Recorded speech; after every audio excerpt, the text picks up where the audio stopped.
Hey guys, खुलुमबाय नोंथांमोनखौ आंनि गुबुन मोनसे गोदान भिडिअ बरनाय थाबाय स' दिनैनि भिडिअआ जाहैबाय नोंथांमोनाथ' गाइस मैयानि भिडिअआवहाय नुखांखाबाय आङो दायो साफागुरियावहाय दङ जिहेथु इउनिसेक्स सेलुन बा पार्लारावहाय आं फैदोंमोन बेयावहाय नेल एक्सटेनसन बानायजानो लोगोसे नै नोंथांमोनाथ' लोगो मोनखांबाय लेडि गागा आरो आसा सनामोनखौ बयबो स्टाफफोरखौनो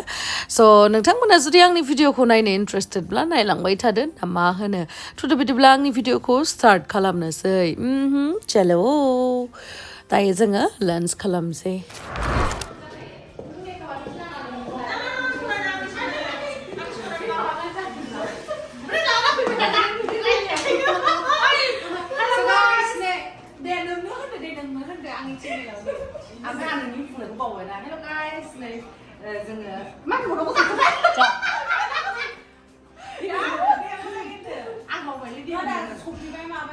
Hello guys, Hello guys, जोंना आलासिया सफैबाय स' जों बिथांखौ बिराद माने टाइमनि माने नेनानै दङमोन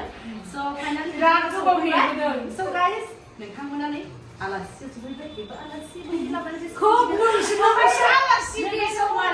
बे नमालि बेसो नमालि ओमफ्राय आं नमालि लोगो नोंबो आं थाबाय दं आलासि मोनफैबाय नै बिथांनि न'आवहाय आसा ओमफ्राय नै बिथिं रजे ओमफ्राय नै बिथिं मिथिखायो नोंथांमोना लेडि गागा ओमफ्राय नोंथांमोना दाबो चेनेलखौ साबस्क्राइब खालामाखैबा खालामना होबानो लेडि गागानि भिडिअखौनो बयबो साबस्क्राइब खालामनानै ला ना बयबो ओमफ्राय नै जोङो भिडिअखौनो खालामनो बावबाय माने एक्साइटेड मोनना लोगो हमनो थाखाय स' बेबायदि टाइमाव माहा मबाइल दिहुननानै इदि लाबाय थानो ना स' दायो मोनफैबाय दैबो लोंखांबाय ओमफ्राय दा साहा लोंलायला होनदोंमोन ओंखाम जाखानोसै सफैनाया 3:00 सफैबाय हनै बिराद नेदों जों ओमफ्राय मालाय नै लेडि गागाया बिराद स्लिम जाबाय गाइस नोंथांमोना नुनो हागोन मोखाङानो नै दाउदै बिथांनि चेनेलखौ आरो साबस्क्राइब खालामना हो आरो शेयार खालामना हो लाइक खालामनानै हो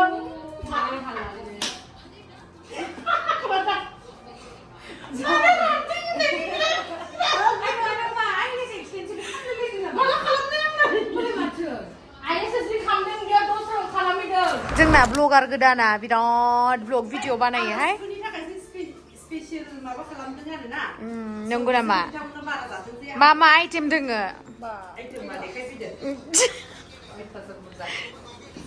ओमफ्राय नों आंखौ मानो खेबबाय थाखो जेनेबा नै जानोसै जों दायो गोथाव जानोसै नोंखौबो दे गाबोननो नोंनो सालाय मिथिबाय फैदो जानोसै जि गोथाव संदों नै आयौ माने बुरजा माखौ जागोन दे जादो जि एसेल' जानो नागिरो नायलाय ओंखामखौ आयौ माइसे हामा नोंलाय नै ओमफ्राय आंनिया बेसे बुरजा नङालै ओमफ्राय आयौ आइ नों जास्रा नाङा ना गैया जरा दा जादो सना जाबाय जि गोथाव सङोबायलै सना थेंक इउ गोथाव जाहोनायनि ओमफ्राय नै जानोसै जोङो आयौ आरो लाबोबाय नांला जायाखै बिराद जागासिनो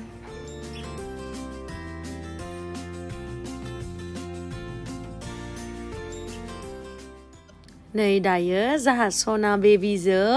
एसे भिडिअ फट' लाबाय जा किउटखा बेबिया ओमफ्राय नोंथांमोना बे टुकुलि सनानि इन्स्टाखौ भिजिट खालामनो हागोन नैबेनो आरोना आइडिया बिराद मोजांखा जि नायबाय थादो जि मोसाबाय थादो मालाय आइथिंदो ओमफ्राय ओरैनो नायैबो मोसाखायोदो आरोना टिभि नायै बे कार्टुनफोरखौ नायनानै जा मोसायो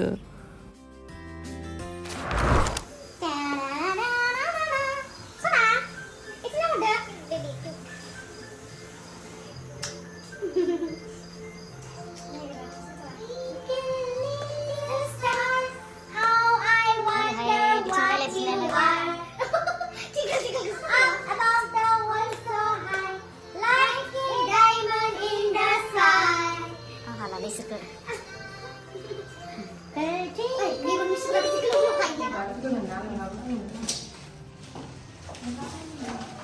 सनै जोंना बे सेलननि बा पार्लारनि अनारनि न'आ एटाचखा आरोना नैबेथिंहाय मोनसे साइडआवहाय सेलन बा पार्लार ओमफ्राय नैबे साइडआवहाय माबा गावनिनो न' आरो गाइस आङो आसुगुरखौ बानायजाखांबाय जि गोबाव आंखौ गारनानै माहाबा थांना थाहैदो बियो मिथिबायना माहा थांनाय जल्दि खिथा खामानियाव थांदोंमोन आं आयौ पान जानाया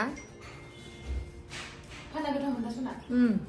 गोथाव थेंक इउ दे नै पान लाबोग्राया नै बियो है बिनिल' नाम हो आयौ ओमफ्राय जेलास जाबावो बायदि गोसो गाज्रि बिसोर सानै मानसिया बिराद जेलास जायो मा होनबावनो दा ओमफ्राय आंनि दैखौ लोंबावबायसो दा बियो नानि दै मोनसे लाबोस'ना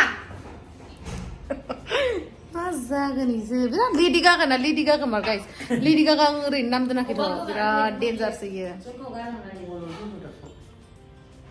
दहायबा होनदो स' गाइस नै आङो सबिनिंनि माबा लोंबाय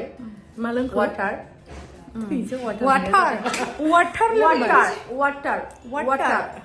दै लोंबाय ओमफ्राय नोंनि स्किना माने इमान मोजां गाइस इनि स्किना रियेलाव ओरैबायदि मोजां माने जेनेबा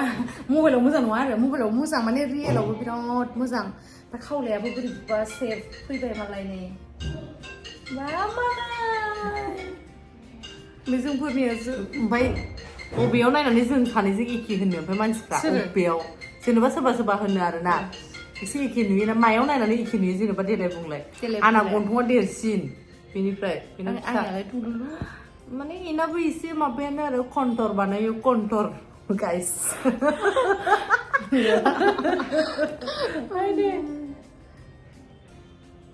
आयंलाय आयंआ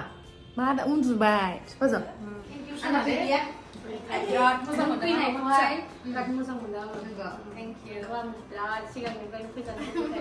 एबार फैबाय थासिगोन फैजानो बालायलायनाय माया बङाइगाव फैबानो डाइरेक्ट कल खालामहर थांसै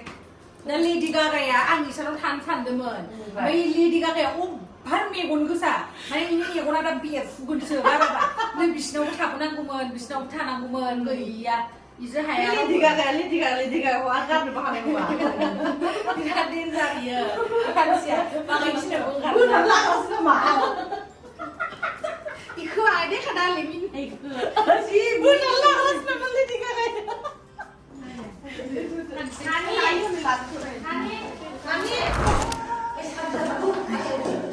मोनफैबाय जों दा लेडि गागानि न'आव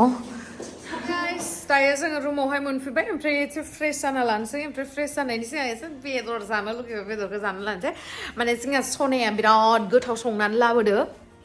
न'निफ्राय स' बेखौनो नोंथांमोननो दिन्थिनो आङो दे जेबो नाम गैला आयो नोंनियाव फैबाय होनना खिथाखाबाय माथो नै जि गोथाव संनानै लाबोदो बेदर ओमफ्राय आरो मा आंनि फेभरेट नाफामबो संनानै लाबोदो नै नाफाम ओमफ्राय आरोलाय मा दंखो दे होमबा गाइस जों जानोसै दे मा ओंख्रि संखोलै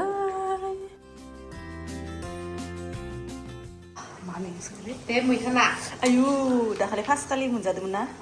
गोथाव मोनजादोंमोन बे बेलेगाव मोनजानाय बे आंनाव मोनजानायब्रा बे बेखायनोथ' माने जात्रा ओमफ्राय नै आंनिया ओमफ्राय अमा आयु बिथै होथ'वाखै दे बिथैबो दं दै होनानै बिथै औ माइरं मोनामदों खालामासै खालामदोंलै बिब'आ जि गाहाम मोजां बेदरबो लाबोखायासै इलाय मोजां होबायना माने गासिबो बिदिनो माने संदै होखो हाथा खन्थ' नायालाय नाखौ होबाय बिब'आनोथ' मोनामदों होनबाय थादों मा दै फ्राय खालामबाय गुबुन फ्राय खालामदों नुवाखै नोङो नुवाखै बिराद आं स्पिडआव आरो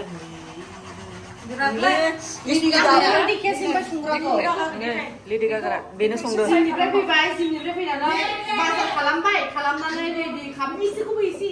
सायहोदो आङो ओमफ्राय फुरा संबाय ओंखामा दहायनो मोनखादों ओंखामा ओंखामखौसो लेट संनांगौ ओमफ्राय जोंखौहाय माबाल' जिरना होदों जिरना होबाय आरो बिसोरो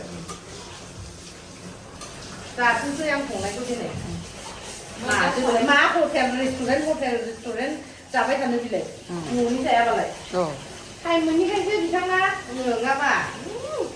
Clay nama. लाबायเขาแล้ว मा हरगोन सुरन थाव बुस्थु बासिया मा बासिया नङादो Ya kau sungnan kawan janganसो फैगोन नाय आयो रोयो गोलैगोन नायलाय जि गोथाव संनानै होबायलै जानो लुगैबाय गुदुं दुंथारदां आं जानाय नायनोसै दे सना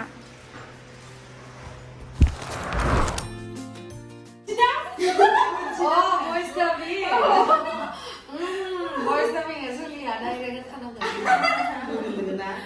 होमबासो confident फैगोन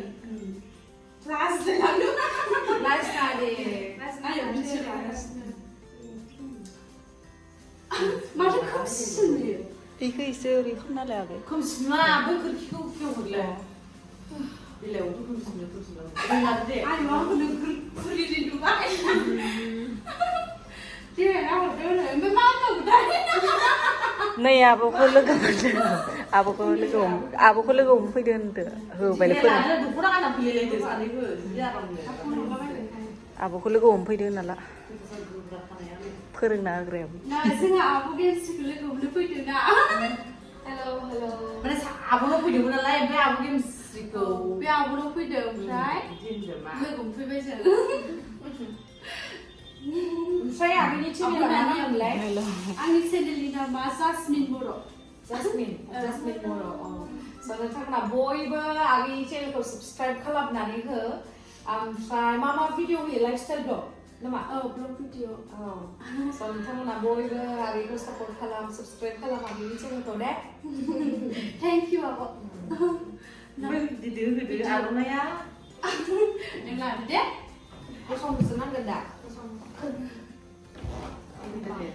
Thank you so much मोजाङै दावगालांबाय था होनदो मोजाङै भिडिअ बानायबाय था दे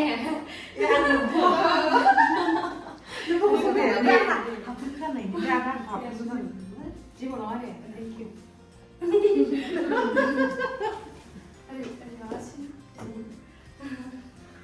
मालाय welcome deh ya लादो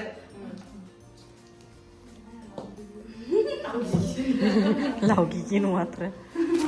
So first of all आगैनिसिम साबायखर जोंखौ इमान मोजाङै बरायनायनि थाखाय जों बयनिफ्रायबो आगैनिसिम साबायखर आरो बिदिनो आगैया दावगालांबाय थाथों ना आरो हार्ड वर्क खालामनो दाबाव जोंबो इभेन्ट जोंबो साक्सेसफुल नङा बाट स्टिल जोंबो नाजागासिनो आरो ना बै स्टेजसिम सहैनो स' आगैया दा स्टार्ट खालामदों जिहेतु आं बेनिसिम बेस्ट उइसेसखौ हरबाय आरो जेब्लाबो डिमटिभेट जानाङा आरो ना साबस्क्राइबार भिउस जायाखै होननानै स' जेब्लाबो बि पजिटिभ आरो मटिभेट जानानै थाबानो भिडिअ बानायलांबाय थाबानो जाबाय दे मोजां मोनबाय लोगो मोननानै थेंक इउ